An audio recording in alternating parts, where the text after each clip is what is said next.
First, we shall take some questions from the internet audience, and then I will ask you to come up and there's a microphone here. You will come and ask your question. Tell us your name and ask your question. Yes, questions from the internet audience. Yes, Swamiji. The first question is from Paul and Kavita in California. What is the distinction between the mind and the intellect? Could you help us understand it with an example or analogy? When I experience an internal tug of war in my mind, for instance, between wanting to concentrate on the mantra in meditation and another part of me pulling away at wandering thoughts, I am aware of this internal struggle. Who is this I that is watching this mental tug of war? Secondly, if this whole world was created as God's leela, and each soul is a character with a definite role to play, then is our spiritual progress and eventual realization of Brahman predetermined by the great play director God? Do I have any say in changing my character's role, or is it preordained? All right. Two different questions. Well, the first one is fairly simple. What is the difference between mind and intellect? You would say that it's not simple, but actually these things are very well defined in Vedanta. Very well defined, thousands of years ago. So how do you define the mind and how do you distinguish it from the intellect? The mind is, in Vedanta, the basic definition is sankalpa vikalpa atmika manaha. That mind is which oscillates between different possibilities, which has no fixity. Notice how the questioner said, when I'm doing japa, my mind wanders, it goes here and there. That is mana, mind. So we try to bring it back on one point, but it considers many things. So the classic example which is given is, a man is going in the darkness, in the semi-darkness, and at a distance sees something which looks either like a dry tree stump, you can imagine with two dry branches which look like hands, or it could be a person standing there. Now, in Sanskrit, sthanu va purusho va. Is it a dry tree stump or is it a person waiting there? When your mind is considering these possibilities, this or that, like, dislike, want, do not want, struggle, wondering, it is called mind. The same thing inside, it's called mind. When you come closer, the man comes closer and sees, oh, it's a stump of a tree, it's not a human being at all. Clarity comes, that flash of understanding, that is intellect, buddhi. Sanskrit definition, nishchayatmika buddhi. It's the same inner sense, the subtle body, two different functions, clearly different functions. In one way it is called mind, in another state it is called intellect. It's the same thing. So when you're solving a math problem, you're struggling with it, this way, that way, can't get it. And suddenly comes a flash of understanding. Yes, I've got it. The first part was the mind. And the second one was intellect saying, yes, this is it. Nishchayatmika buddhihi. Nishchaya means conviction or clarity or fixity. And sankalpa vikalpa, the weighing and considering of different options, that is the mind. So this is the difference. Notice how in the question itself, the person who's asking the question has noticed this, that sometimes the mind is concentrated and fixed, clarity is there, and sometimes it's wandering from this to that, trying to repeat the name of God or japa or trying to meditate. So at that stage, this is the difference between mind and intellect. The second question is very metaphysical. So you've already accepted this is God's play and God has ordained all this. Now, do I have any role in this? The question is loaded. It's a trick question. Because if you say that, no, I have a role, it's up to you, then God is powerless. Imagine a director of a play where every actor does whatever he or she pleases. How frustrated the director would be. Everybody is improvising. Though I know that there is a whole field of improv, but even there it has to be within a certain paradigm. So what is the role of God if I can do whatever I want? And obviously I cannot do whatever I want. Our lives are so circumscribed and limited. On the other hand, if I say, yes, it's God's play, you got it right, and you have no role at all, that sounds very negative. That sounds very robotic, predetermined. So it's a loaded question. What do I do? What do I say? The answer was given by Shree Ramakrishna himself. When asked such a question, he immediately asked a counter question. It's God's play. What role do I have here? How much of a role do I have here? And his counter question was, who are you? If you investigate in depth, you will find you and God are one thing. What you call God is a sense of separation. This entire universe is predetermined, is controlled by some big guy out there. And I'm playing a little role here. But actually, this universe, and I who am experiencing this universe, we are one consciousness in which both are appearing. Did we not just meditate? The fourth. When I say I am a little person in this God's play, the entire play and I, the little person, both of them are appearing in one consciousness, which is the real me. So there you and God are one. That's the real solution. But suppose you say, let's put non-dualism aside for a moment. The non-dualism is very convenient. You can answer every question. Though people who ask the question will say that you are doing away with the question itself. You're not really answering it. So how would a dualist answer it? Not a non-dualist, a dualist. There is this world, I am there, there's something called God, I believe in God. Now tell me, is it preordained or not? Both is true. It is God's play, and in this we have our roles, and from our point of view, we have the freedom of will to whatever we do determines the rest of our life and lives to come. What we are is the end result of whatever we have done, thought, and said. Thinking, speaking, and doing consciously, whatever we have done in past lives, the culmination of that is what you and I, what we find ourselves to be now. And what we do now, what we say now, and what we think now, Kai, Manovakya in Sanskrit. What we do with these three instruments, mind, speech, and body, consciously, that generates karma. And karma shapes what we are in this life and in future lives. So that's a provisional answer. That's not really the answer of Vedanta. The real answer of Vedanta is what we meditated upon. Yes. Thank you. Swamiji, he had a couple of householder questions. A couple of questions? All right, let's go on. How can I determine the best path for my personal spiritual advancement according to my temperament and tendencies? Do the Ramakrishna Mission Swamis help householders, sadhaks, with specific instructions in meditation and the allied spiritual disciplines? Did Shree Ramakrishna create a plan for spiritual growth and God realization for householders? If so, could you delineate some principles of the path? Of course he did. In fact, in the Gospel of Sri Ramakrishna, you again and again find people who are people in family life, who hold a job, and they are not monks, and they come and ask, what is the way for us? And Sri Ramakrishna would say that God realization, enlightenment, is open to everybody, is in fact the goal of life. Being a monk is a specialized choice. You don't have to be a monk to be enlightened. But, though I'll have a little side note there, a little fine print there. Yes, you don't have to be actually a monk, formally, physically, but you have to be monk-like in your mind.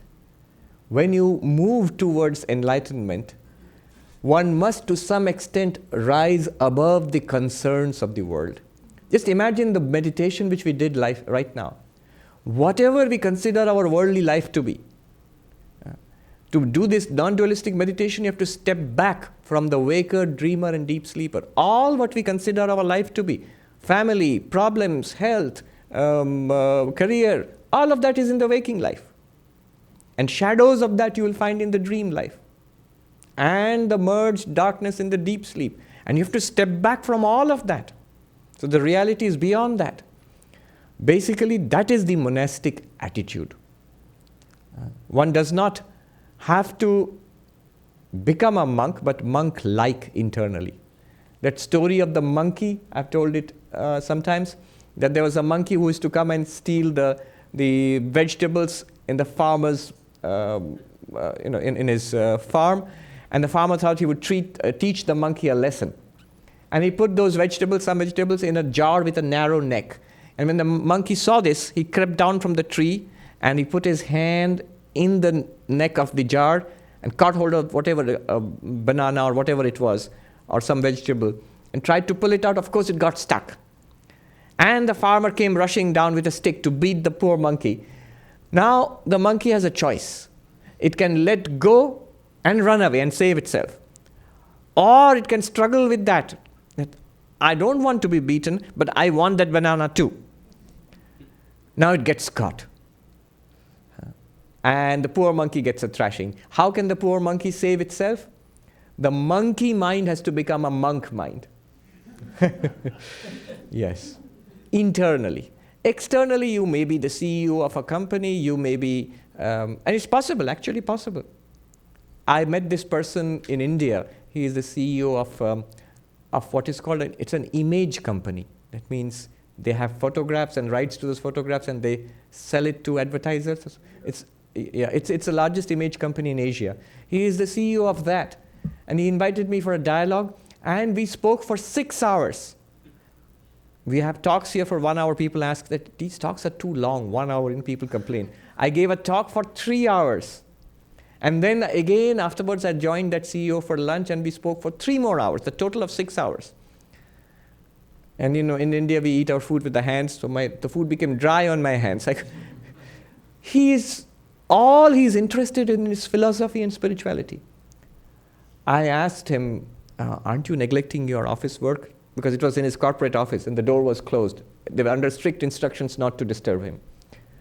And he said in Hindi, वो तो ऐसे ही है Swami ji, this is just something I do to make a living. It's not really my passion. My passion is this. So you can be a spiritual seeker and a CEO of a very big company. You can be a family person, a husband, a wife, a father, a mother. You can be in school, you can be at work, whatever. Spirituality is for everybody. So that monk mind is necessary. Now, Shree Ramakrishna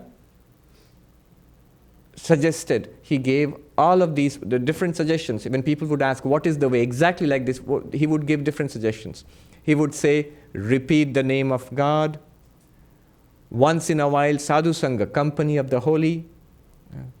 Withdraw once in a while. He says, a forest may not be available, but Central Park is available here. Or an ashram is available. Step back from your career and family. Be by yourself once in a while. Do sadhana. Swami Vivekananda put it this way. Karma Yoga, Bhakti Yoga, Raja Yoga, and Jnana Yoga. The 4 broad paths of spiritual life. The question here was, how do I know what is suitable for me? And Swami Vivekananda's answer is, because we have an intellect to understand, you can practice Jnana Yoga. Because we have a heart to feel, to love, you can practice Bhakti Yoga. Because you have hands to work, you can practice Karma Yoga and serve. And meditation is useful for all the yogas. So practice all 4, but to answer your question directly, which is my path? As you practice all 4, you will feel that you are taking to something more easily. Something becomes more live there. So maybe bhakti, devotion, that feels real to me. I feel alive. The others feel mechanical. Then you know this one is according to your tendencies. But still, you may give more emphasis on the path of devotion, but keep the other 3. This was the insight which Vivekananda gave, the harmony of 4 yogas. They balance and equipoise each other. Each yoga has its dangers and pitfalls. When you have all 4, they balance and equipoise each other. Yes, depending on our nature, one will be more effective, one will be more, you'll like it, you'll enjoy it more, maybe you'll give more time and energy to it, but keep all 4 in your life. All right. I do hope you have questions. Yes, there's a question there. Please come out here, tell us your name and ask the question. Who else has questions? Let me see the hands. Yes. And yes, I'll come back to you. Please tell us your name. Pranam Swamiji, my name is Anuj. Yes. I've come in from Jakarta. Very blessed to be here. Jakarta? Yes. You're coming a long way. My question is, Swamiji, we've been following your talks for a long time and came across, like you just described, the various paths to God realization. Another topic that I came across in one of the books on autobiography of a yogi was Kriya-Yoga, and I wanted to understand your perspective and take on how do you think Kriya-Yoga fits in, and is that something that you would recommend us to consider? Kriya-Yoga is a term which is used, originally you find it in Patanjali Yoga Sutras. There's Kriya-Yoga there.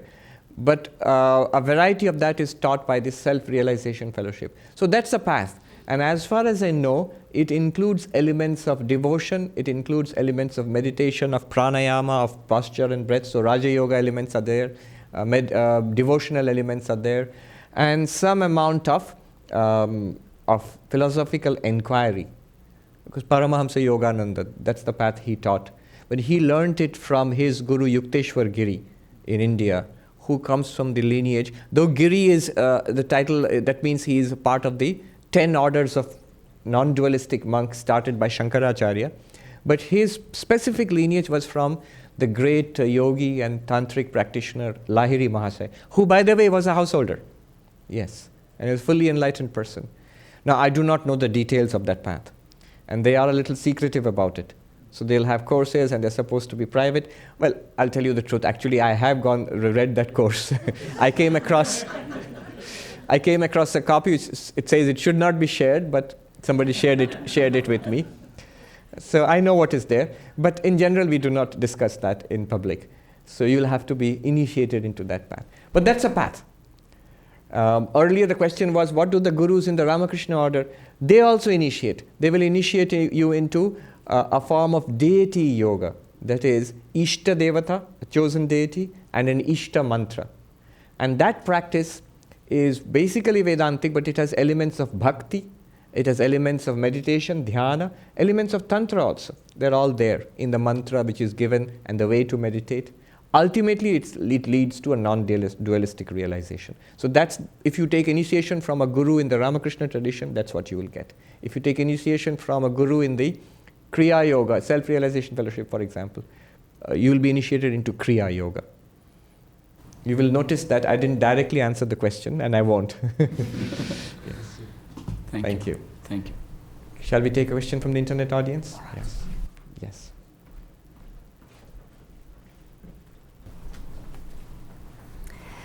There's been a lot of interest in the clay pot analogy. Swamiji. Oh, clay pot. I've been talking about that in the Aparoksha Anubhuti class. Towards the end, Shankaracharya says, think again and again about the clay pot analogy. Let's hear the questions. Okay. Well, the first one is from Vicky. You said in the pot and clay analogy that the pot is the effect and the clay is the material cause, that there is no such thing as a pot, it is just name, form, and use. And then you said, similarly, in the case of Brahman and the universe, Brahman is the material cause and the effect is the universe. There is no such thing as the universe. It's Brahman appearing as universe. And then you explained what is meant by Brahman, saying it's consciousness, which of course is no thing, whereas the universe is all material things only. Can you please explain? And then, Deepak, shall we go to the next one? Or? All right, let me take this one. Okay. The others also would clay and pot? Yes, they're all clay and pot. All right, clay and pot. Right. Let's go to the next question So, also. and Deepak says, in the analogy of clay and pot, it is easy for me to comprehend that there is no such thing as a pot, but only clay. What confuses me is the idea that there is the same clay in all pots. When we have two pots, though the clay has the same chemical composition, it is not as if the clay in them has any continuity. And then Vikas says, is there a role for the reflected consciousness, which you have spoken of in the past, in the new clay pot analogy you have spoken of recently? If so, how? All right, so lots of things about, you would think that a pot and clay is simple enough, but people get into all sorts of tangles. But it's very natural when you're using it to explain the universe, no less. Remember, in the clay pot example, it's used in this way. First, you have a pot. You say, why a pot? Because I think that was the most common thing in ancient times. When you do an archaeological dig, you usually come up with pottery. So a pot. And then you are told, well, you have the pot, but the pot is an effect, and there is a cause of the pot. Cause in the sense something it's made out of. So there is something called clay, which is a cause of the pot. So now it comes into our minds that there are two things. Here is a pot, and there's something called clay. And you say, great, what is this clay? Look carefully at the pot. The sides are clay, inside it's clay, the top is clay, the bottom is clay. In fact, everything that you see in that pot, what you touch, what you're holding, is clay and nothing but clay. So the effect pot is pervaded through and through by the cause, material cause, clay. That's the next stage. Third stage. Well, first stage was pot. Second stage was clay and pot. Third stage was you see that the pot is pervaded by the clay. It is clay through and through. And the fourth stage is there is no thing called pot. The thing, the substance, the reality is clay itself. So pot, and what is a pot? It is not a thing, but it is an appearance of the clay. You agree with me? It's an appearance of the clay. So finally, that the reality is one. It's not two. But first we thought the reality was pot, and in the end we think the reality is clay. In Sanskrit, from ghata drishti to mrittika drishti. From clay paradigm, from pot paradigm to clay paradigm. In between, however, we thought there were two things, clay and pot. If you stop there, then it becomes a problem. You shouldn't stop there. You should complete the process and see that the reality of the pot is clay. There are not two things called pot and clay. If you stop there, then what will happen is you'll think, oh, there is God created this universe. God is the cause, universe is the effect. Now, here is the universe, where is God? It's like saying, here is the pot, where is clay? You have two things then, and you start for a separate search. That leads to dualism. Remember, this is non-dualistic approach. So that leads to dualism, and then starts a futile search for God. Or in the case of our own soul, you say there is a body, there is a mind, there is something separate called consciousness. You start searching for that then. This is the problem with the clay pot example. That's why Alan Watts, he said, if you stop in between, it becomes a crackpot example. Not a clay pot, crackpot example. It will lead you into confusion. Now, let me take the questions one after another. I still remember the questions, even if you do not. I remember. The first question was, all right, I get it, but clay and pot both are things. But in the case of consciousness, you're saying consciousness alone is appearing as this universe. Like clay is appearing as a pot. Now, clay is a thing which can appear as another thing, as a pot. But consciousness is not a thing. It is the pure subject itself, which experiences all things. See this world, the flower in a meditation, it's a thing. Your eyes, things. The mind, very subtle, but still a thing. Why am I calling your mind a thing? Because you experience it. Whatever you experience is an object, a thing. A mind is a subtle thing. This is a physical thing. Now, consciousness is not a thing, but whatever it experiences, you're saying consciousness alone is all of this, but these are things, these are objects. How can the pure subject become an object? How can what is not a thing become a thing? You see, it's a deep question, and it goes to the heart of Advaita, and the answer is as deep or even more deep. It's stunning. The answer is that subject does not become an object. The pure consciousness does not become things. Then you see, you just said all of these things are pure consciousness. No. What I'm saying is, pure consciousness appears as things. These things are not really things out there. In a dream, when you say, I met my friend and we went to Broadway and saw a show, and later you realize it was all in the mind. Then how did mind become a friend and a Broadway and a show?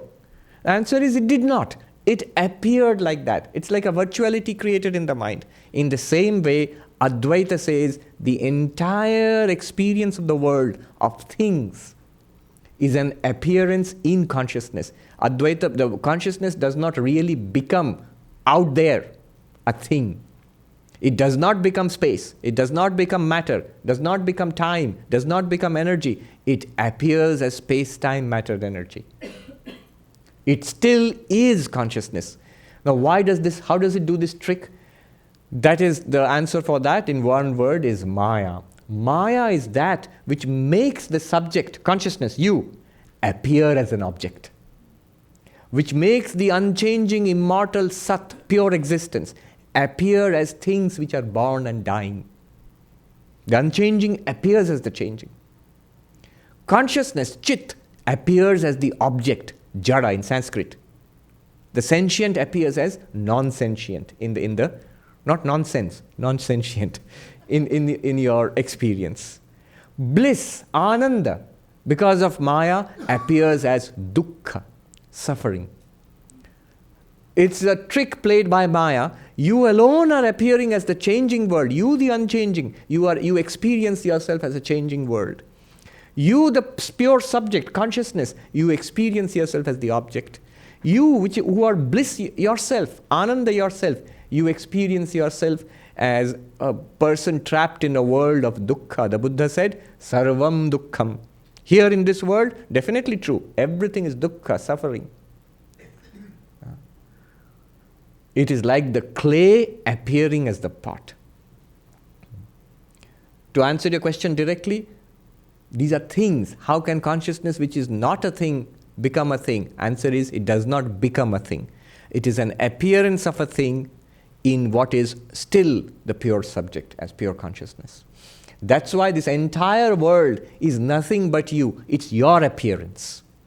The meditation which we did, the fourth, the silence. In that silence consciousness, what appears? Waker and waker's world, all things. Dreamer and dream world, all things. And deep sleeper and the darkness of deep sleep. That also is a kind of thing. It's called ajnana or tamaha, darkness. But all through the stage, the background is that one consciousness. The second question was that I understand the clay and pot example, but how do I know that we are all one consciousness? Because if you have many pots, if these bodies are pots, if you have many pots, then the clay in each pot is different. As he said, chemical composition is the same, but the actual material is different. Because suppose you break this pot, that pot is not broken. If you pound this clay to dust, that clay is not pounded to dust. They are two different things, though they are similar as the same as clay. In philosophy, it is called the type-token difference. Remember, in example, this is the problem. You have to stop here. Because clay is an example, it's after all an objective thing. So there are divisions. This clay and that clay, the clay here and the clay there, my clay and your clay. There are divisions. Division is possible in clay. In pure consciousness, no division is possible. Ekam, Chit, pure consciousness. It is divisionless. So it cannot be one consciousness here and another consciousness there. It is one consciousness in which here and there appear. One Swami in the Himalayas is very interesting. He asks, when these Vedanta classes are going on, you are the all-pervading consciousness. And one of the Swamis in the audience said, stop, wait a minute. I would like to be the all-pervading consciousness, but what does it mean to say I am the all-pervading consciousness? I am here, let alone all-pervading. I don't even pervade this chair. If I'm very fat, then I'll pervade the chair, but I don't pervade anything beyond the chair. This whole room, I'm only in a corner of it. I don't even pervade this whole room. How are you saying I am the all-pervading consciousness, pervading the universe? Doesn't make sense. I am here and not there. And the answer of the teacher was, listen carefully. But here and there, are these both not in your awareness? It is in your awareness that you are aware of this place, this body, and that place, that body, and all of them are in awareness. I'm saying that you are the awareness, not the body. The moment you locate yourself in the body, what will happen? Here and there. I am here, I'm not there. But try to step back into awareness. What does it mean? A good way of understanding this is the dream example. When you wake up from the dream, isn't it true that everything in the dream was your mind? Every place in the dream was your mind? all the time in the dream was in your mind. Nothing, there was no time, space, and persons and things in the dream except your mind. That's a mind example, mind and dream example. Here, we are not talking about the mind. We're talking about consciousness in which mind, body, and everything are experienced. The difference is this. We normally think, here is consciousness like a light, and the world is like an object. Light reveals the object, but light is not the object. The objects are different from the light. But consciousness is not like that. The entire universe appears in consciousness, does not exist apart from consciousness. If you say universe exists apart from consciousness, and consciousness goes out there and experiences the universe, this is called Sankhya philosophy. Advaita, non-dualistic philosophy is universe itself, consciousness itself appears as the universe and experiences the universe within itself. And I will tell you, it may sound very radical and shocking. Look at your own experience. That's what's going on right now. You have never experienced anything outside your consciousness. Think about it. You have never experienced anything other than your consciousness. It is all within your consciousness. So, when you say the pot has clay here and that pot has different clay there, for the example it is all right, clay and pot example. But from consciousness example, there is nothing apart from consciousness. There is no difference in consciousness. Think about it. All these differences are how? Differences in our bodies. Clearly, bodies are different. Advaita never denies experience. We experience bodies as being different. We also experience minds as being different. Every person has a different opinion, different thought. In India, there is a saying, Nasa muni yasya matam na bhinnam. That person is not a sage, not a philosopher who does not have a separate opinion of his own. So every philosopher has a different answer. Otherwise, you can't be a philosopher. So that means our minds are different. Our minds are different. But the consciousness which experiences those minds and bodies, they're not different. So, as far as consciousness is concerned, it is one and unchanging. Yes, clay and pot example, definitely, they are changing. The clay is different in different pots. I'm not saying that it is the same clay in all pots. It's an example only. The third part of the question was reflected consciousness. How can we see this in the clay and pot example? Remember this. If you have to extend the clay pot example a little more, imagine the pot holds water. So now I'm changing the example. Consciousness is like the sun. And it is reflected in the water as a tiny little reflected sun. Isn't it? Now imagine the pot is the body, the water is the mind, and that little reflected sun there is the reflected consciousness. And the real sun is the real consciousness. So I've changed the paradigms, the parameters of the example. Now it's no longer clay pot. Clay is not important here. What is important is the real sun is reflected in the water as a reflected sun. Similarly, you, the consciousness, you are reflected in the mind as this awareness which we call ourselves now. I. The person. This is what we are now. That is called the reflected consciousness. And you are right. The question of the reflected consciousness is not taken up in the clay pot example. If you want to understand it, you can say, when the clay appears as a pot and forgets its clay nature and thinks, I am this, it is the clay itself thinking I am a pot. That is the reflected consciousness. When consciousness forgets itself and thinks of itself as a body-mind, it is still consciousness because it is aware. We are aware right now. We are not zombies. We are aware. This awareness right now is not the pure consciousness. It is the reflection of pure consciousness in the mind called Chidabhasa. Pure consciousness, Chit. Reflection, Chidabhasa. Now, there was a gentleman here who had a question. Do you remember your question? Yes, please come. Tell us your name and ask the question. Hi, thank you, Swami. I am Bill Humans from New York. I had a question which I also asked online, and it has directly to do with all of this. So if you come across it online, you can forget it. It's this. Why should anything appear in consciousness at all? So we have a rope and a snake. Why, when we see, oh, it's not a rope, it's not a snake, it's a rope. Why should there even be a rope? Why pure consciousness must be complete unto itself? Yes. Why should it bother to have anything appear in it? Right. And you say it's Maya, but how does that work? You can still ask why, right? Why should it appear? If you understand Vedanta, one day or the other you will come to this question. This question will continue to bug you for a long time. Don't worry, it will continue to bug you after this session also. Why should it appear? Now, what are the possibilities? Something appears. If there is pure consciousness, something appears in pure consciousness. This is all of this. Or nothing appears. These are the two possibilities, right? And notice, in our lives, both possibilities are realized. Consider Om or waking life. Many things appear. Industrial grade reality. Many things are appearing right here. And dreams, again appearance, but a virtual reality. But consider no appearance.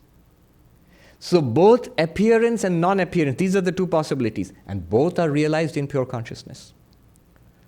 In Vedanta, they will say, in a microcosm in your personal lives, you as pure consciousness appear as all of this, and sometimes don't appear in deep sleep. Right? So both are there.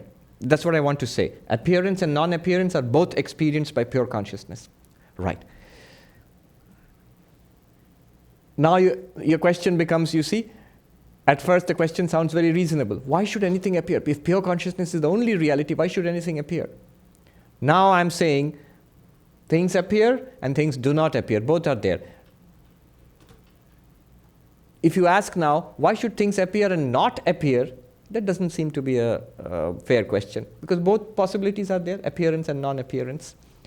But still, and remember, all of this may sound very abstract. It's not abstract. We are talking about you, and we are not talking about a single thing outside your daily experience. After all, what are we talking about? Waking, this one, dreaming, sleeping, and the consciousness in which all three appear and disappear. Now there are many answers to your question, many answers. We are studying the Mandukya Upanishad. In the first chapter, you will find this question comes up. Why does the fourth, the pure consciousness, you say that's the reality. But then why does it appear at all as the waking, dreaming, and deep sleep? Why not nothing? Just pure consciousness. And especially, why do we ask this? Because there's so much trouble. Yeah? Waking life full of trouble, strife and struggle. And you finally come to the realization, you need not be in all this trouble. You just realize yourself as pure consciousness, get God realization, nirvana, moksha. But that itself becomes an added to-do. I have a mortgage to pay off, I have to go to Trader Joe's and buy these things, and I have to go and exercise, and I have to go to a job and pick up the kids from school, and also become enlightened. Swami, you have not helped, you have added one more thing to do. Why couldn't I be enlightened forever and all of this need not appear? So I think it was Somerset Maugham, when he was studying Vedanta, he learned that Brahman projects this universe. He writes in a sort of wry, dry humor. He writes, I felt Brahman could have let well enough alone. Could have let it be. Why project at all? Created so much trouble for us. And so there would be, you are Brahman itself. But even there, see, if you're like a little kid, you can push. You can keep on asking, why? Why at all? The answer is, there's one answer, one beautiful answer is, it is leela, it is play. It is the very joy of Brahman to express itself in all of these ways. You say, yeah, that's poetic, but it's still not very logical. It's poetic. It's beautiful. Leela. This is the play of God. In one beautiful Bengali song, God is imagined as a little boy playing with suns and moons. And the imagery is very touching, because the boy is very lonely. Because in the entire universe, there's nobody else to play with. So Brahman plays, because Brahman wants playmates. So Brahman pretends to be you and him and her and me and all of us, and then Brahman can play. And you say, yeah, that's great, but it's nice, it sounds nice, but it's not philosophy, it's not logic. Tell me, logically, why should pure consciousness appear as anything at all? Why? Still the same why. There's a whole book, I'd recommend it. Jim Holt He wrote this book, Why Does the World Exist? He's a New Yorker. He lives in Manhattan. I hope we can get him here someday to speak. He went on a journey. He went to philosophers, theologians. He didn't ask an Advaitin. But then the book would have come to a close very fast then. He asked physicists. He asked mathematicians, logicians, and the same question, why is there something rather than nothing? So he got answers from quantum mechanics, he got answers from mathematicians, he got answers from theologians, he got answers from philosophers. And it's a very fascinating, it's the biggest question of all. Why is there a universe at all? So I'm on the last chapter now. The last chapter is, why do I exist? So that is the question. Now let me get straight to the final answer which Advaita Vedanta has. The final answer is, you will say, the penultimate answer is Maya. It is not Brahman creating this universe. There is no separate universe. It is Brahman alone. When you say why anything at all, Brahman is there. You say, if you ask why Brahman at all, that question cannot be asked. Well, Brahman is existence itself. It cannot help existing. So Brahman is existence, is being. But you say, why this universe? The answer in Vedanta is, Brahman through Maya is appearing as this universe. It has not really become this universe. You have not really become this person. You are pure consciousness, appearing and playing as this person. So it's an appearance, it's not reality. Reality is Brahman, was Brahman, and remains Brahman. At this point, many people might quit. But a persistent kid wouldn't quit. Would say, but why Maya? But why Maya at all? Why not pure existence, consciousness, bliss? Why not the fourth? Why 1, 2, 3? Why wake a dreamer, deep sleep? Why a physical universe, subtle universe, causal universe? Why not just the absolute itself? Why? And here, if you ask why Maya, Swami Vivekananda says the question is wrong. Again, here, he doesn't explain why. But I kept on asking, no, why is the question wrong? All right, I'll give up the question if you say the question is wrong. But let me ask another question, that why is the question wrong? It seems to be a reasonable question to me. Why is the question wrong? And here is the final thing which I have got so far. The question why Maya is wrong, because consider what you are asking when you ask this question. You are asking for an explanation, isn't it? Follow this carefully. When you ask why, you're asking for an explanation. And what is an explanation? It's a cause. Why is the grass wet? Because it rained. Why did it rain? Because there were clouds. Why are there clouds? Because of evaporation. Why is there evaporation? Because of the sun. Cause. So, when you ask Maya, you are asking what? What is the cause of Maya? Why is there Maya? What is the cause of Maya? But take a closer look. What is Maya? Maya is time, space, causation. When you say Maya, you have already accepted causation. When you question Maya, it is before causation. You cannot ask why about causation when there is no causation at all. Maya itself is not caused. Causation begins with Maya. You see, I'm giving you a logical answer now. If you put it in a logical format, it's like asking. Let me give you an example. It's like asking. Yeah, some of you have got it. I can see the smiles. But it's like asking. It's very simple, actually. It's like asking time, space, and causation. What was there before time? If you ask before time, you have already accepted time. You're already within time. Otherwise, you cannot ask before. Before and after are time words. If you ask what is outside space, the moment you ask outside space, the question is wrong because you have already accepted space. Inside and outside are space words. You can't have an outside space. Similarly, when you say causation, you can't ask why causation. The moment you ask why, you have already accepted cause and effect. If there is no cause and effect, you can't even ask why. That's why, you see why. All language operates in time, space, and causation. Yeah. All language operates in the realm of duality. Yeah. I hope Even if that doesn't satisfy, it should satisfy the logician in you. The heart is not satisfied. The heart is satisfied only by enlightenment. Mhm. Yeah. Very good question. That's really as deep as we can go. Question from the internet audience. Thank you, Bill. And let me know when the food is ready. We have some questions on karma. On karma, yes, that's always a staple diet. The first one is from David in Montreal, Canada. He has a question about the permanence of karma and samskaras. What is the nature of the thread that connects samskaras to one jiva, even after deep sleep, even after death of the gross body? How is karma earmarked to one jiva life after life? I am curious as to the nature of this invisible yet resilient connection that we are trying to cut to attain enlightenment. Then from Shubha, if we are all the same witness consciousness and we are all the same God within, how does the law of karma affect us as the Lord is free from all rules? He also has another question. And secondly, I want to ask, what is the purpose of our life? Okay. That's a small one. All right. And just one more from Suresh. Okay. Suresh, why do you think karma does not adequately answer the problem of evil? As far as I am concerned, the law of karma is a science, and it is more than adequate to answer the problem of evil. Those are heavy questions. I might forget. Just stay there. If I forget, I'll ask you to repeat the question. The first question was, the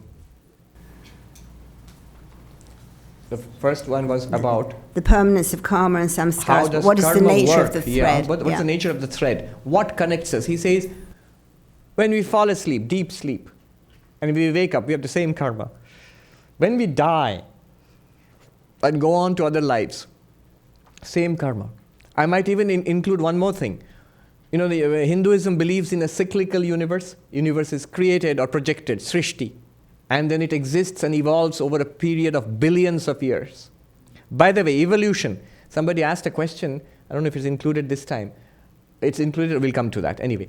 So it evolves over billions of years, and then finally it is destroyed again. And then there is nothing for a long time.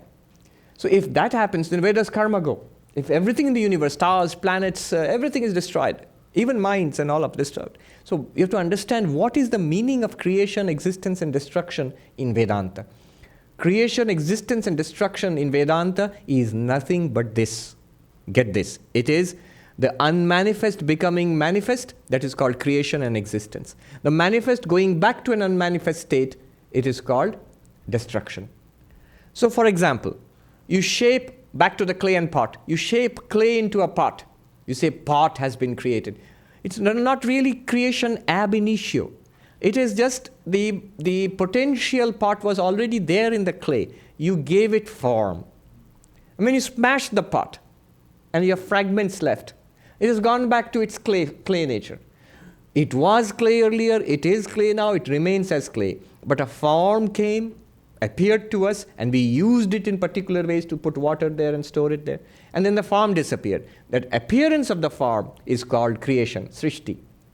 That existence of that form is called sthiti, existence. And the merging back of the form back to its material cause, pot to clay. We say ashes to ashes, dust to dust. That is called destruction. So in Hinduism, or in all of Hinduism, there is no question of creation of something out of nothing. It's not like a rabbit being pulled out of a magician's hat. There always was something. The question is, was it expressed or not expressed? It was a seed. The entire mango tree or the banyan tree is in the huge tree is in the seed, but not physically in the seed, as information. Now we know, modern biology tells us, the entire information is coded in the RNA and DNA in our cells. It just expresses itself. Give it air and light and nutrients and earth. It uses all of that to express a potential already within itself. Similarly, the universe is created. Now, how to answer this question? When we fall asleep, from our point of view, we go into a potential state, the deep sleep. We did the meditation today, the The is called the physical state, gross state, U is called the subtle state, and is called the potential state. Remember, in the deep sleep potential state, everything that you see and experience in your waking life, in your dreams, it is all there in the deep sleep, just hidden. When you switch off your computer, all your data is there. It's just not expressed, not usable at that time. When you switch it on, it's not gone, thank God. When you switch it on, it's all back there again. Similarly, in deep sleep, it is a potential state, in Sanskrit, avyakta. So karma does not disappear. The tendencies which we have accumulated in our waking life, they remain in deep sleep in an unexpressed seed form. Gaudapada calls it bija, seed. In a seed form it remains, and it sprouts. When does it sprout? Gaudapada calls it the dreaming and waking is the sprout. It was there, the same karma, same tendencies continue. One more aspect of this. Karma has two aspects, a personal aspect which is in our minds, our tendencies. But karma also has a cosmic aspect which will give us happiness and pleasure, sukha, dukkha in this lifetime and lifetimes to come. It has created this body for us. That part of karma, the cosmic karma, is not in our individual minds. According to dualistic Vedanta, it is in the department of the Lord God. One of the functions of God in Vedanta, in theistic Vedanta, it's called karmadhyaksha or karmadata, the one who gives the results of karma. It's like your bank manager. It's your money, but it's kept, stored safely, we hope. And your bank manager gives it out to you when you ask for it. So there are deposits we make in the cosmic bank of our karma, and we don't know whether it's, unfortunately, not like our bank, the cosmic bank does not give us an account statement at every month or something, automatically generated accounts. No, we don't know really what's happening there. So it's there, and it does not disappear. Now you will say, what happens in the end when the universe is destroyed at the end of the universe? Then what exists? Only God exists with Maya. Remember, destruction means going back to the unmanifest state. The unmanifest state of the universe is called Maya. Brahman with the unmanifest universe is called Ishvara, God. And God projects this unmanifest universe into this manifest form. So karma is never destroyed. It goes on.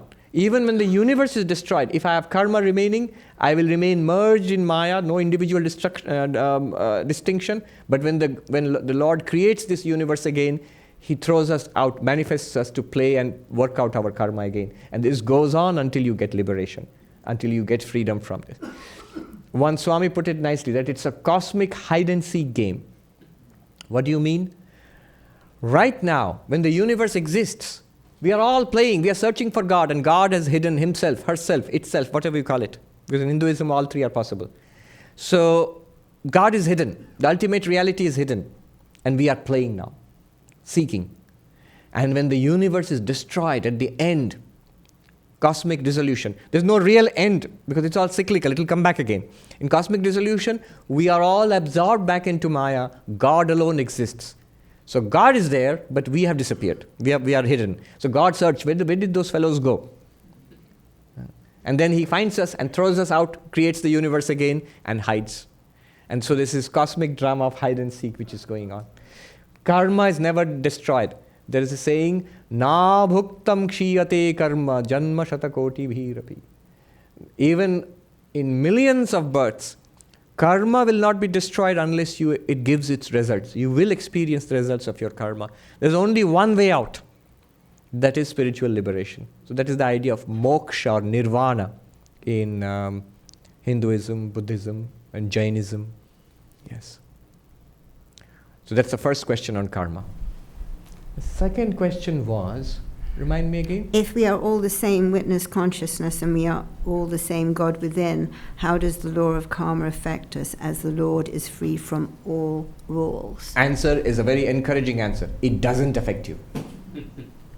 Swami Vivekananda's beautiful poem, Song of the Sannyasi. What does he say? Good, good, bad, bad. And none escape the law. That's the law of karma. Good, good. If you are nice, the result is nice. This life will be nice, and after that you get to go to nice places. Heaven, Beverly Hills or things like that. And then if I am naughty, then we go to the other place. So bad, bad. And then he says, scary, he says, none escape the law. But whosoever wears a form, you limit yourself, body, mind, you become a person, wears the chain too. What is the chain? The chain of karma. Cause, effect, cause, effect, cause, effect. Endless chain. Every action has a consequence. Cause and effect. It's fair. It's a little pitiless, but it's fair. But here is the question. And Swami Vivekananda says, so what's the point? What's Vedanta? Next line, he says, but far beyond name and form, far beyond karma, is Atman ever free. Know thou art that sannyasi bold. Say Om Tat Sat Om. O monk, know yourself not as this person. This person is subject to karma, but you are not subject to karma. You never were subject to karma. You always were liberated. You are that infinite, ever-free consciousness. Say Om Tat Sat Om. Om, that reality. Om. That is what I am. So is the Lord, ever-free Lord, affected by karma? No. Then you will say, but I am the ever-free Lord. Yes, but I am affected by karma. Remember, you are affected by karma as this person.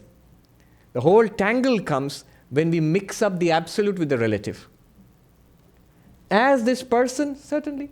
Whosoever wears a form wears the chain too. But all of Vedanta goes to show you are not the person. Think about it. We just did the meditation. Waker, dreamer, deep sleeper.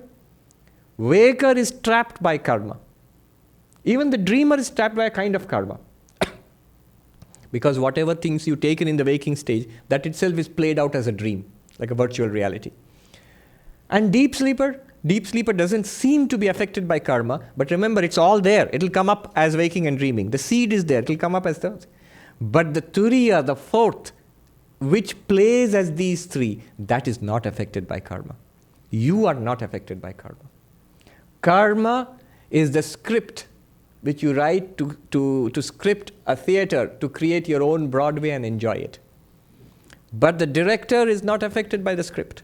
The author of the script is not affected. The playwright is not affected by the script. It's something that he creates spontaneously. What was the third question? What do you think? Why do you think karma does not adequately explain answer the law problem explain evil? Evil, right. This actually refers back to something I've said a number of times. Look, it goes like this. There is a question which is asked in all theistic religions. If God exists, why is there so much suffering? That's the theistic, dualistic form. The more sophisticated philosophical form was what Bill asked a little earlier. Why does that one absolute appear as all this? Why does the one appear as many, if you are philosophical?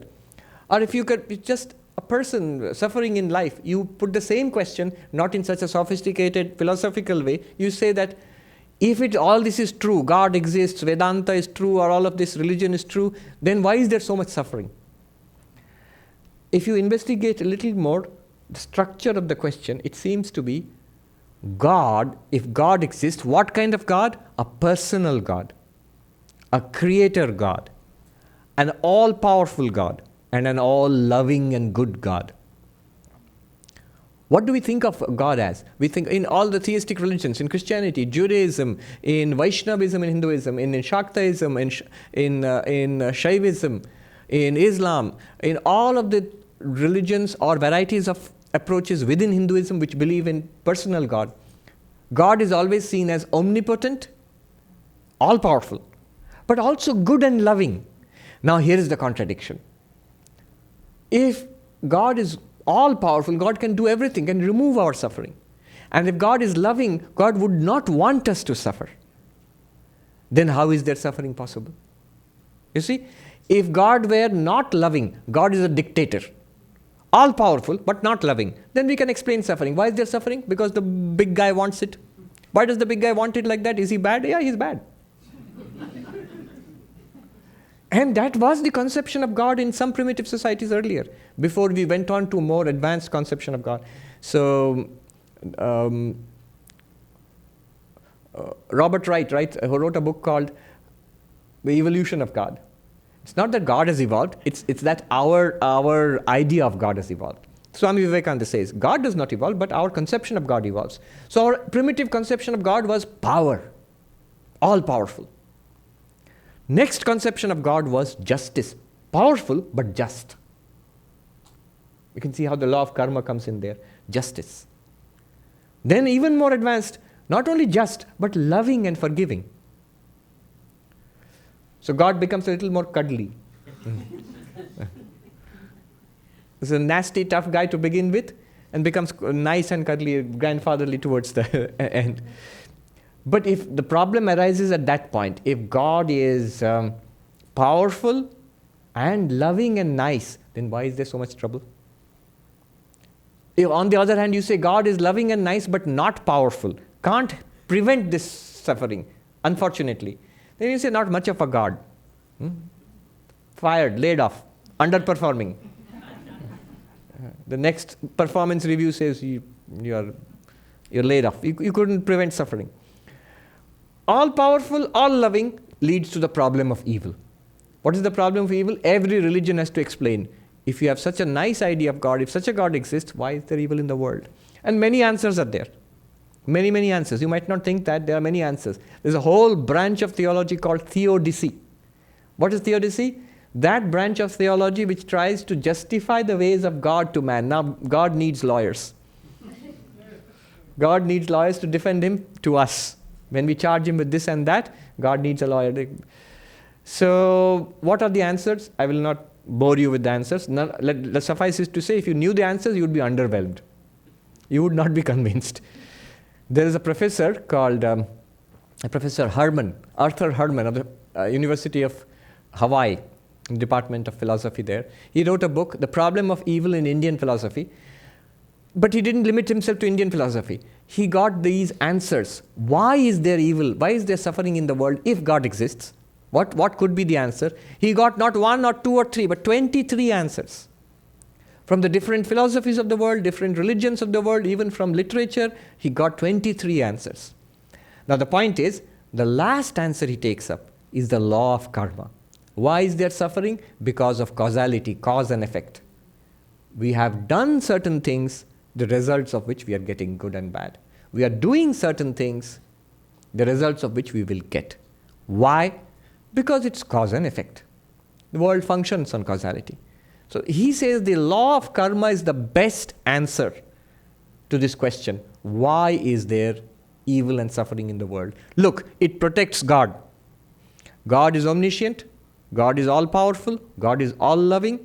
But he has given us the power of choice and the law of karma. As we exercise our choice, the law of karma comes and helps us or kicks us, depending on what we do with it. There he has added a chapter, defects of the law of karma. He has shown the defects of all the other 22 answers. None of them are worth considering, he says. But the law of karma is, he says, it is accepted by all schools of Hinduism, Buddhism, Jainism, Sikhism, all the Indic religions. Even in the Abrahamic traditions, in Judaism and all, you will find the core of the law of karma. As you sow, so shall you reap. It's there. Yeah. Then defects, there are defects. There are severe defects he has pointed out, those defects in one chapter. I will not go into that. That's why I said it's not an adequate explanation of the problem of evil. But I did not say it's a poor explanation. In fact, Professor Herman says it's the best we have. All the other explanations don't come up to that. You know what are other explanations? I'll give you some. One is character-making explanation. God makes us suffer so that we'll be stronger. Suffering makes you stronger. Well, in some cases it does, but in many cases it does not. A baby is born in a starvation-prone area and starves to death. How did it become stronger? An animal suffers. Animals suffer helplessly. A dog suffers and dies. How did it become stronger? So in many cases, suffering does not really make you stronger. It can just destroy a person. So this is one answer. Another answer is, no, there is no suffering because this is the best of all possible worlds. See, God created the world, but there is some limits to creation. So the best he could do was this. Very poor, I must say. Vivekananda says in a fit of annoyance, I could have created a better world. So these answers, there are 22 such theories, different theories, and which have been held by different philosophers, theologians over time. So one is the free will answer. We have free will, so we have created this mess. That's a major answer. The Catholic Church holds that. So God has given us choice, but then why is our choice so badly loaded that we are so prone to mistakes? 99% are not saints, not 99.999% are not saints because we tend to misuse this free will. Why do we tend? Because we are so constituted. Why did God not constitute us all to be saints? We had free will, we'll use free will and become saintly. So even that argument is not so nice. So these are the reasons why those theories are discarded. Karma is taken as an explanation, and it is as he says, it is quite adequate, but there are defects. If you're interested in what are the defects of the law of karma, you can go to that last chapter of Herman's book. You will see he has set it out. Yes. But remember, one thing I must say, karma is not the final thing in spiritual life. It's causality. Remember this again and again. Shree Ramakrishna did not like too much of karma talk. When somebody said, we get the result of what we have done. And Sri Ramakrishna says, oh, I see you are one of that kind of people. You know what such people will think next? I will get God realization if I do these things. So the result will be God realization. No, God realization cannot be held as a result of your efforts. It depends on the grace of God. The karma kind of calculation comes in. I've done this, and then the fear comes in. I have done so many things. I'm going to get it back now. Sri Ramakrishna says, the law of karma is transcended by the grace of God. Concentrate on God, on bhakti, on spiritual realization. If you don't like God and God talk, then concentrate on the fact that, as Vivekananda says, far beyond name and form is Atman ever free. That one is beyond karma, that fourth one we talked about. Where is karma? Waking, dreaming, deep sleep. In waking, dreaming, deep sleep. In consciousness itself, there is no karma. So you are actually free of karma. Stay with that if you like the path of knowledge. Or if you don't like that, then stay with the God idea. God is free of karma and will take us beyond karma. Hold on to God. In the meantime, it's good to know that cause and effect are real and be careful in life. Swami Vivekananda said, one must know how to work the machine so that the machine will set you free. You can't run away from the machine. It will catch you. And you'll get mangled if you try to run towards the spokes. At the axle of the wheel, you can hold on to something. If you move out too much to the spokes of the whirling wheel, you get mangled by the law of karma, crushed and twisted. So, all right. I think I've answered all the three questions. You have a follow-up question? No, somebody? Yes, please come.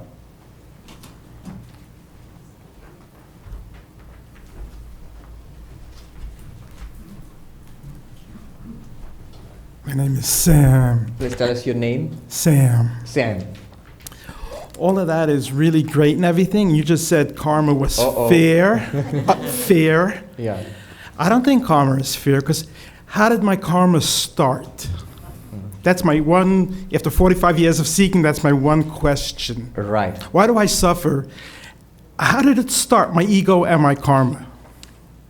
That is a question which Shankaracharya asks in his commentaries, where he cuts down the law of karma. Ultimately, you would expect a non-dualist will not accept the law of karma either, right? Because ultimately only Brahman exists and there's no karma there. So one of the questions he raises is, karma is cause and effect, right? Cause comes first and effect later. So there's a chain linked one to another. Then if you go back, what is this the result of? Past karma. What was that the result of? The karma in the life before. Then this question will come, what Sam is asking. How did it start? How did it start? It started, how does any karma start? There's a chain which, follow this, there's a chain which Shankara gives. Avidya kama karma. Ignorance, desire, karma. What does it mean? We do things and we get the results. That is the law of karma. But then the question comes, why? I've not forgotten your question. Your question was a time question. When did it start? But before that, I'm going into a little deeper. When and how? Okay, how? I'm taking up the When, how. why? Why, how? Let me take up the why and how. The when will be explained by it. So the how or the why, I'm talking about that now. Let's take, instead of going back in time to the beginningless time or the creation of the universe, let's take it right now. Any karma we do now, why do we do it? And the answer in Vedanta is because we want something. It could be as simple as food, clothing, and shelter, or it could be, I want a cookie, or I want to earn a livelihood, I want a relationship. We engage in karma because we want. This is in Sanskrit called karma. Karma, action. Karma stands for both action and its results. So karma is action and result. Why? Kama, desire. Ask why? Why do we have desire? And the answer is avidya, ignorance. Ignorance of what? Our purnata, our complete infinite nature, we are already that, we don't know it. We don't know it, we don't feel it. It's nowhere in sight for us. And as a result, we think we are limited. I'm this person. I need food, I need protection, I need praise, I need people around me, I need entertainment, I need to stay young, I need not to die. So all of this comes from a sense of incompleteness, smallness, finitude. I find myself limited in time, I will die. Limited in space, I am this little guy, here is this vast universe. And caught in causation, time, space, and causation. Results keep coming to me. So this is ignorance, avidya, in Sanskrit avidya. Now the chain is complete. Avidya, kama, karma. Ignorance leads to desire. Why? What's the link? Because ignorance makes me feel incomplete. Then how do I try to complete myself? The big mistake I make is not looking at myself but looking at the world. What do I find in the world? I find a mind, a person. What do I find? A body. What do I find? A world. Now this body and mind, they need things. And I spend the rest of my life feeding the body, clothing the body, satisfying the desires of the mind, and that's how it goes on. And it generates karma. So remember the chain. Avidya, kama, karma. Ignorance, and ignorance not of physics, chemistry, or biology, but ignorance of our real infinite nature. Leading to desire, in between is incompleteness. Leading to desire, and desire leading to karma, and karma gives its consequences. Now, I suspect Sam will ask. Yes, I am. Sam is going to ask. How did it start? How did it start? I said karma started because of desire. Okay, how did desire start? It started because of the feeling of incompleteness. Where did this feeling of incompleteness come from? Because it comes from ignorance of our complete nature. We don't know it. Now, Sam's question there will be, how did ignorance start? Then this ignorance, you're finally driving it back to ignorance. How did this ignorance come about? How did I become an individual? How did the individual come about? How did I become an individual? How? God created me for his leela. Yes. So, you have answered your question. If God created you for his so leela, karma is not fair. So karma is not fair. No, wait. Karma is not fair. In the dualistic world, this question will come up because you are creating a difference between you and God. But what we are doing in non-dualism is that there's no difference between you and God. You as the person, Sam, right, is subject to karma. But right within you, the real you is present right there. And the real you is not limited to the person, Sam. It's an infinite awareness which experiences itself as Sam now. If it forgets itself, that's ignorance. Then it thinks, I am Sam and only Sam. And then you're trapped. But if you're not only Sam, you are one consciousness. Here you are Sam, there you are Shyam, there you are Ram, there you are John, here you are Swami. Then you begin to have a sense of limitlessness and your sense of suffering and complaint goes down. But let me come back to the interesting philosophical question. If you push it further that way, you see then all of it goes back to ignorance of our real nature as Brahman. You might ask, I am Sam and I'm comfortable with the fact and I have Sam's problems. But now you're adding something new. You are telling me that I have a Brahman nature. I thought I was a pot. You're telling me I'm clay.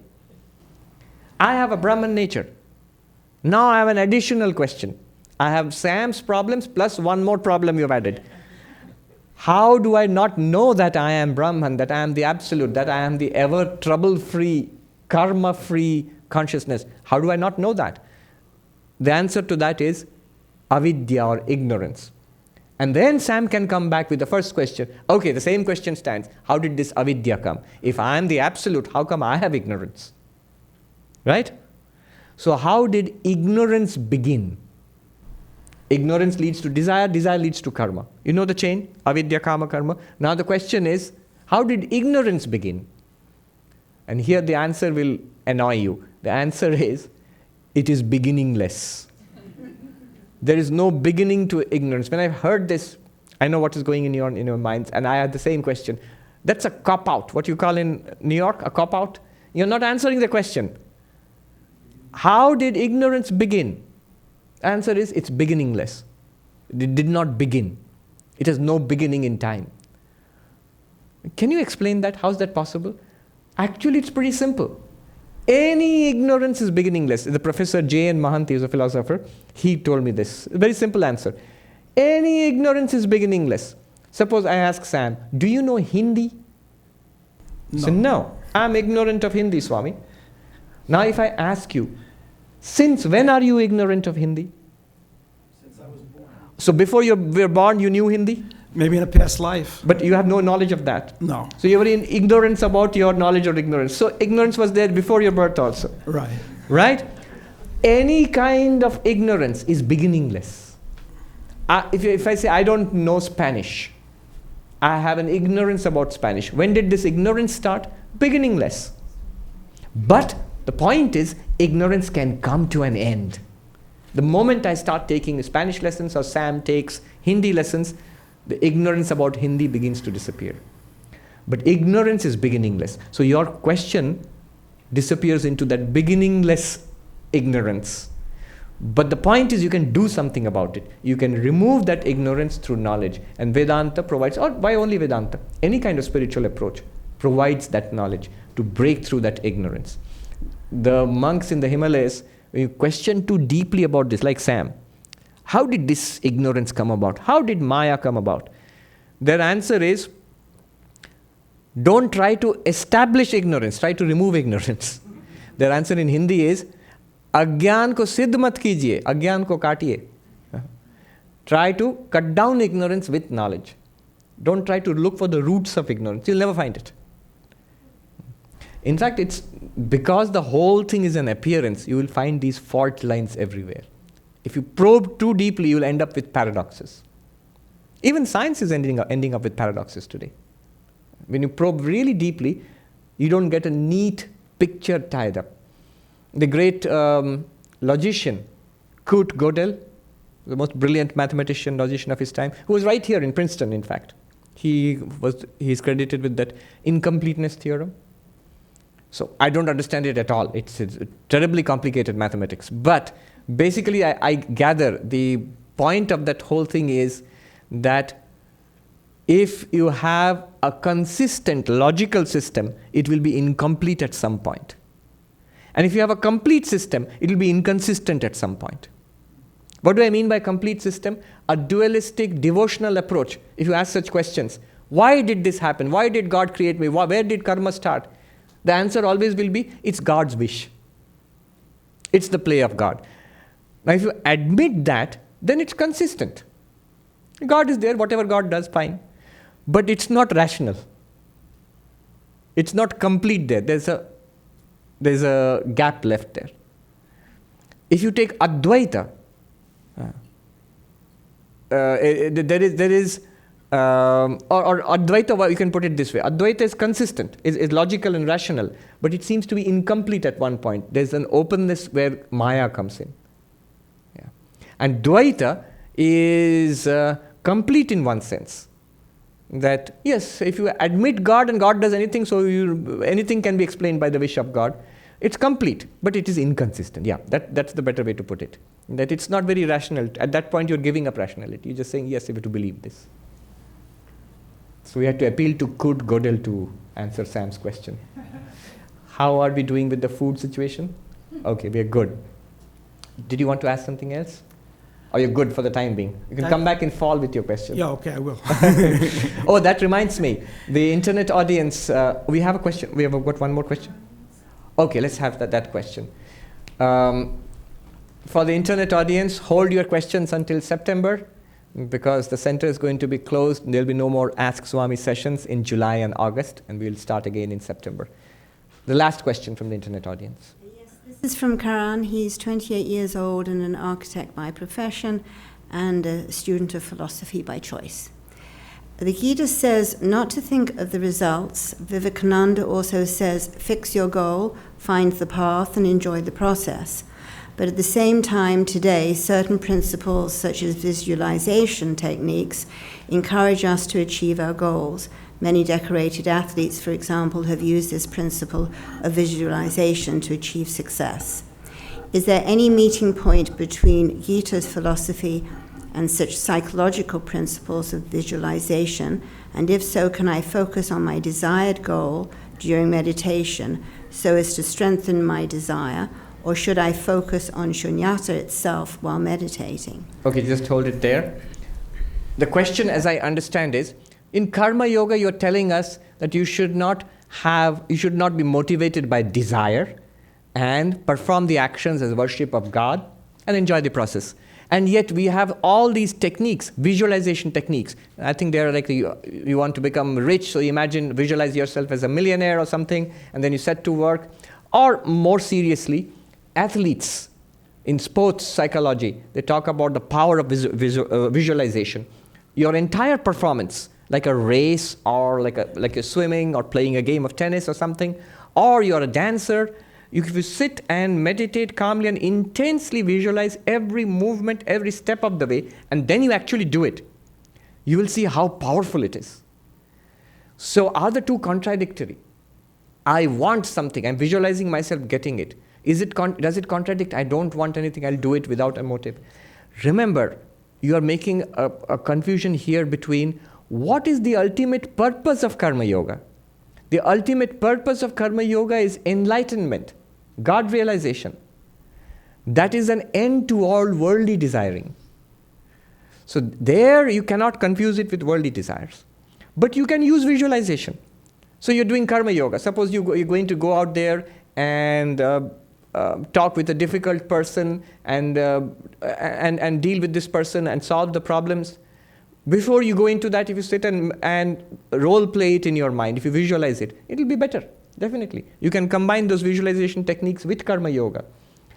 There is a whole process of visualization and meditation in Veda.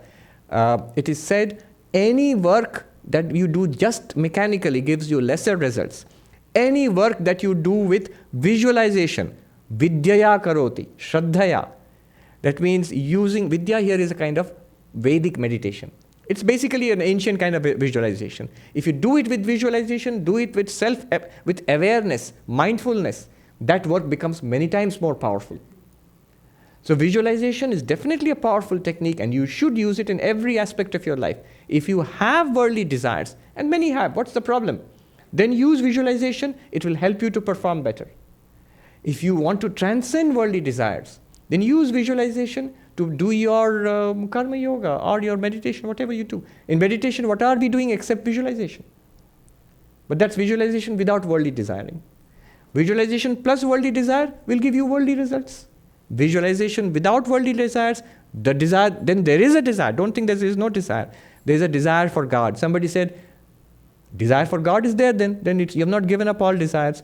But Shree Ramakrishna gives the answer. The desire for God is not to be counted among desires. He gave an example.